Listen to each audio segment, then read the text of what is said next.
മഹാഗുരു ശരണം. ഇന്ന് ഏപ്രിൽ 13 ഞായറാഴ്ച എൻ്റെ 4ാമത്തെ വീഡിയോ ഇടുകയാണ്. കാര്യം നമ്മൾ എനർജിയെക്കുറിച്ചാണ് സംസാരിക്കുന്നത്. ഈ എനർജി എല്ലാ കാര്യങ്ങളിലും ഉണ്ട്. വ്യക്തിബന്ധങ്ങളിലുണ്ട്, കുടുംബ ബന്ധങ്ങളിലുണ്ട്, സാമൂഹിക ബന്ധങ്ങളിലെല്ലാം എനർജി ഉണ്ട്. അപ്പോൾ ഞാൻ പറയാറുണ്ട്, ഞാനുമായിട്ട് കണക്ട് ചെയ്യുന്ന പലരും ഒരു എനർജി സർക്കിളിനുള്ളിലുള്ളതായിട്ട് കണക്ട് ചെയ്യുന്നതായിട്ട് എനിക്ക് പല വിധത്തിലുള്ള അനുഭവങ്ങളിൽ നിന്നും മനസ്സിലായിട്ടുണ്ട്. അത് ഇപ്പോൾ വൈക്കത്ത് പോകുന്ന കാര്യം, ലേറ്റസ്റ്റ് നമ്മൾ സംസാരിച്ചുകൊണ്ടിരുന്നു വൈക്കത്ത് പോകുന്ന കാര്യം. അപ്പോൾ വൈക്കത്ത് പോകുമ്പോൾ വൈകിട്ട് ദർശനത്തിൻ്റെ കാര്യം എനിക്ക് ഏർപ്പാടാക്കി തരാമെന്ന് പറഞ്ഞ ഒരു വ്യക്തിയുണ്ട്. കാര്യം അവിടെ തിരക്കുണ്ടെങ്കിലും അവിടെ കുറച്ച് പരിചയം ഇതുമൊക്കെയുള്ള അവിടെ തന്നെയുള്ള ഒരു വ്യക്തി എൻ്റെ അടുത്ത് പറഞ്ഞു, വരൂ അവിടെ വരൂ, ശരിയാക്കാം എന്ന് പറഞ്ഞു. അപ്പോൾ വരുമ്പോൾ തീർച്ചയായിട്ടും കാണണമെന്ന് പറഞ്ഞു. ഞാൻ പറഞ്ഞു ശരിയെന്ന് പറഞ്ഞിട്ട് അന്നേ ദിവസം 6:30 കഴിഞ്ഞിട്ട് ഈ വ്യക്തിയെ കാണാൻ സാധിച്ചു. അപ്പം ഞാൻ ഈ വ്യക്തിയെ കാണാൻ പോകുമ്പോൾ അവിടുത്തെ ടീപ്പോയിൽ എല്ലാ മനുഷ്യനെയും ഒരു തലത്തിലേക്ക് ഉയർത്തുന്ന ഒരു വിശുദ്ധമായ ഒരു ഗ്രന്ഥമുണ്ട്. ആനാട്ടോബയോഗ്രഫി ഓഫ് എ യോഗി, യോഗാനന്ദ പരമഹംസ അല്ലെങ്കിൽ പരമഹംസ യോഗാനന്ദയുടെ ഒരു ദിവ്യ പുസ്തകമാണ്. ആ ഗ്രന്ഥം വായിച്ചു കഴിഞ്ഞാൽ പലരും ആത്മതലത്തിൽ മാറുകയാണ്. അപ്പോൾ ഞാൻ ചോദിച്ചു, ഇതെപ്പോൾ വാങ്ങിച്ചതാണ്? ഇത് കുറച്ച് നാളായി ഞാൻ വായിച്ചു തുടങ്ങി, ഇതാണെന്ന് പറഞ്ഞു. അപ്പോൾ എൻ്റെ കയ്യിൽ തേങ്ങയുണ്ട്, ആ സമയത്തും തേങ്ങയുണ്ട്. ഞാൻ ജസ്റ്റ് ഈ ബുക്ക് വെച്ചിട്ട്, അപ്പോൾ ഞാനുണ്ട്, മിസ്റ്റർ രാജേഷ് ഉണ്ട്, ഞങ്ങളുടെ സാരഥി മിസ്റ്റർ രാജേഷ് ഉണ്ട്, എൻ്റെ വൈഫുണ്ട്, കസിൻ സിസ്റ്ററുണ്ട്. ഞാൻ വെറുതെ ആദ്യമായിട്ടാണ് ഞാൻ നോക്കുന്നത്. കാര്യം എന്താണെന്ന് വെച്ച് കഴിഞ്ഞാൽ ശ്രീ യോഗാനന്ദ പരമഹംസ സ്വാമിജി അദ്ദേഹത്തിൻ്റെ ആ ഫോട്ടോയിൽ എനർജി നോക്കുന്നത് ഒരു ചേച്ചി എനിക്ക് അയച്ചു തന്നത് വീഡിയോ. അപ്പോൾ ചേച്ചി പേഴ്സണലി അയച്ചു തന്നതുകൊണ്ട് ആരാണെന്നും ഒന്നും ഞാൻ പറയുന്നില്ല. പക്ഷേ പിന്നെ ആ ചേച്ചിയുടെ സ്റ്റാറ്റസിൽ ആ വീഡിയോ ഞാൻ കണ്ടു. അതിലല്ല, വേറൊരു കാര്യത്തിന് എനർജി നോക്കുന്ന കണ്ടു. അപ്പോൾ ആ എനർജി നോക്കുമ്പോൾ സംഭവിക്കുന്നത് എന്താണെന്ന് വെച്ചാൽ നമ്മുടെ ഓറയിൽ ആ എനർജി കണക്റ്റായിട്ട് അത് തേങ്ങയിൽ പ്രതിഫലിക്കുകയാണ് കേട്ടോ. അതാണ് സംഭവിക്കുന്നത്. ഈ എനർജി നോക്കുമ്പോൾ സംഭവിക്കുന്നത് കൂടുതലും പോസിറ്റീവായ എനർജികളാണ് ആ തേങ്ങയിൽ പ്രതിഫലിക്കുന്നത്. പോസിറ്റീവ് അല്ലാത്ത എനർജികൾസ് നമ്മളിൽ കയറി കഴിഞ്ഞാൽ അതിൻ്റെ പ്രതിഫലനങ്ങൾ വേറെയായിരിക്കും. അതിന് തേങ്ങയൊന്നും വേണമെന്നില്ല. അപ്പോൾ ഇത് വെറുതെ ഞാനിങ്ങനെ കൈവച്ച് നോക്കുമ്പോഴത്തേക്ക്, ഈ ബുക്ക് ടീപ്പോയിലിരിക്കുകയാണ്, കൈവച്ച് നോക്കുമ്പോഴത്തേക്ക് ഇത് തേങ്ങ അങ്ങ് ഇതാകുകയാണ് അതിനകത്ത് വെച്ച്. അത് ഫിസിക്സിൻ്റെ ആൾക്കാർ പറയും ഇത് ഫിസിക്സ് ആണെന്ന് പറയും. തീർച്ചയായിട്ടും ഊർജ്ജതന്ത്രമാണ് ഈശ്വരൻ എന്ന് പറയുന്ന ശക്തി, യൂണിവേഴ്സൽ ലോ എന്ന് പറയുന്ന ഊർജ്ജതന്ത്രമാണ്. Every action there is a equal and opposite reaction. അതാണ് നിങ്ങൾക്ക് എന്ത് വേണമോ നിങ്ങൾ ശ്രമിക്കൂ, മുട്ടുവിൻ തുറക്കപ്പെടും എന്നൊക്കെ പറയുന്നത് ഇതാണ്. നിങ്ങൾ പ്രാർത്ഥിക്കൂ, നിങ്ങൾക്ക് ലഭിക്കും, നിങ്ങൾ ആഗ്രഹിക്കൂ, നിങ്ങൾക്ക് ലഭിക്കും. ഇതൊക്കെ പണ്ടേ തൊട്ട് മനുഷ്യ പരമ്പരകൾ ഇതൊക്കെ ഗുരുക്കന്മാരുടെ ആചാര്യന്മാരുടെ ഉപദേശത്തിൽ ചെയ്തു വന്നിരുന്നതാണ്. അതിപ്പോൾ ഊർജ്ജതന്ത്രം എന്നുള്ള ഇതിൽ പറയുന്നു. അപ്പോൾ എനിക്ക് ഭയങ്കര അതിശയം തോന്നി. ആദ്യമായിട്ടാണ് അങ്ങനെ ഒരു ബുക്കിൽ ഞാൻ എനർജി നോക്കുന്നത്. ആ വൈക്കത്ത് ആ വീട്ടിൽ പോയപ്പോൾ അവിടെയുള്ള ഓരോ ഫോട്ടോകളിലും ഞാൻ എനർജി നോക്കിയായിരുന്നു. അവിടെ ചെന്ന് കഴിഞ്ഞപ്പോഴത്തേക്കാണ് അവിടെ ഇതിൽ ഗണപതിയുടെ എനർജി മനസ്സിലായി, മഹാലക്ഷ്മിയുടെ എനർജി മനസ്സിലായി, രക്ഷസിൻ്റെ എനർജി മനസ്സിലായി, ശിവൻ്റെ എനർജി മനസ്സിലായി. അപ്പോൾ ശിവൻ്റെ കാര്യത്തിൽ എന്താണെന്ന് വെച്ച് കഴിഞ്ഞാൽ ഞങ്ങൾ ചെല്ലുന്ന അന്ന് ആണ് അതിന് 2 മണിക്കൂറോ 3 മണിക്കൂറോ മുമ്പാണ് അവിടെ അമ്പലത്തിലെ മറ്റേ വാളുണ്ടല്ലോ, ആ വാൾ എഴുന്നള്ളിപ്പ് വന്നിരുന്നു എന്ന് അവർ പറഞ്ഞു, വൈക്കം മഹാദേവ ക്ഷേത്രത്തിൽ. അത് കഴിഞ്ഞിട്ട് വൈകിട്ട് ഞങ്ങൾ അമ്പലത്തിൽ അങ്ങനെ ഇരിക്കുമ്പോഴത്തേക്കും അതിൻ്റെ ആ പ്രദക്ഷിണം വാളുമായിട്ട് ആ കോമര പ്രദക്ഷിണം നടത്തുന്നുണ്ടായിരുന്നു വൈക്കത്തമ്പലത്തിൽ. അപ്പോൾ ഈ നമ്മുടെ ജീവിതം എന്ന് പറഞ്ഞ എനർജിക്കകത്ത് ചുറ്റുപടഞ്ഞ് കിടക്കുകയാണ്.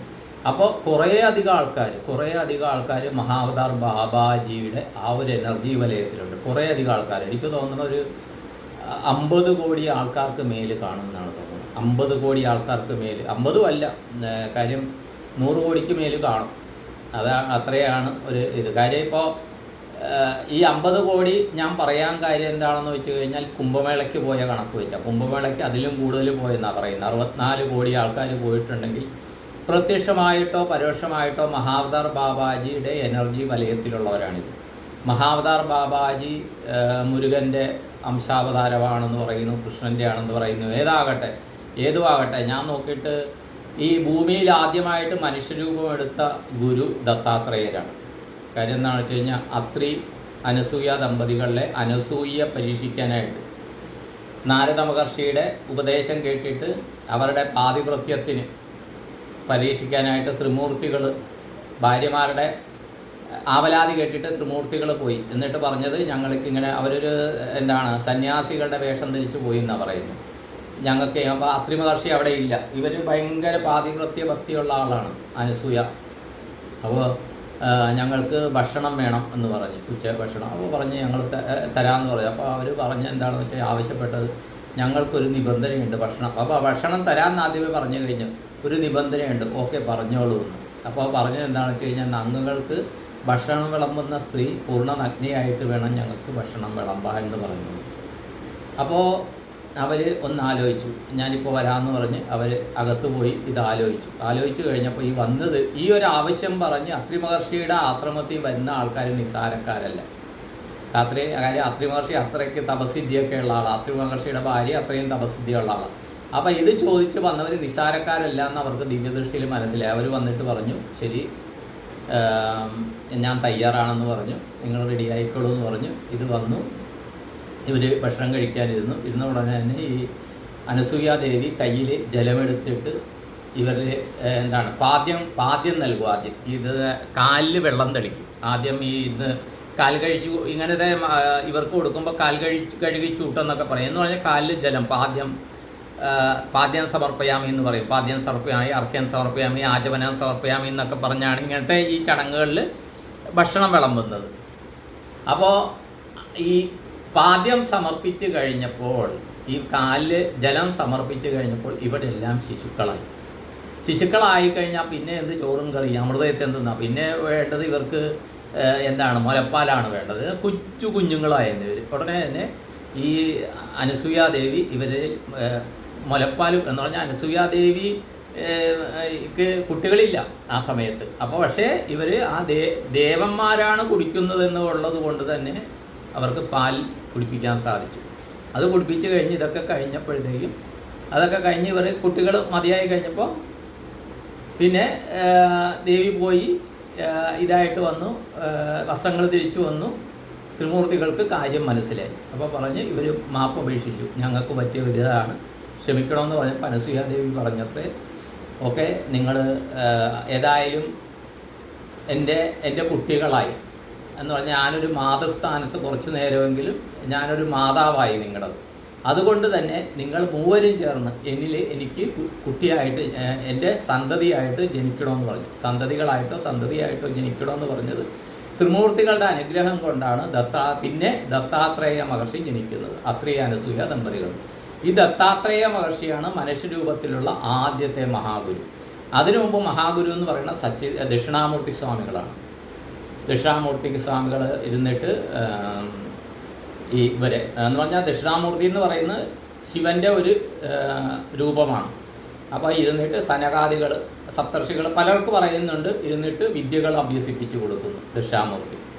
ദക്ഷിണാമൂർത്തിയുടെ ഒരു സൈഡിൽ എപ്പോഴും ഗണപതിയും കാണും. ഇവിടെ പാവക്കുളം ക്ഷേത്രത്തിൽ ദക്ഷിണാമൂർത്തി പ്രതിഷ്ഠയുള്ള ക്ഷേത്രമാണ്. തെക്കുവശത്ത് തെക്കോട്ട് നോക്കി ദക്ഷിണാമൂർത്തി തെക്കോട്ട് മുഖമായിട്ടിരിക്കുന്നതുകൊണ്ടാണ് ദക്ഷിണാമൂർത്തി എന്ന് പറയുന്നത് എന്നാണ് ഗുരു പറയുന്നത്.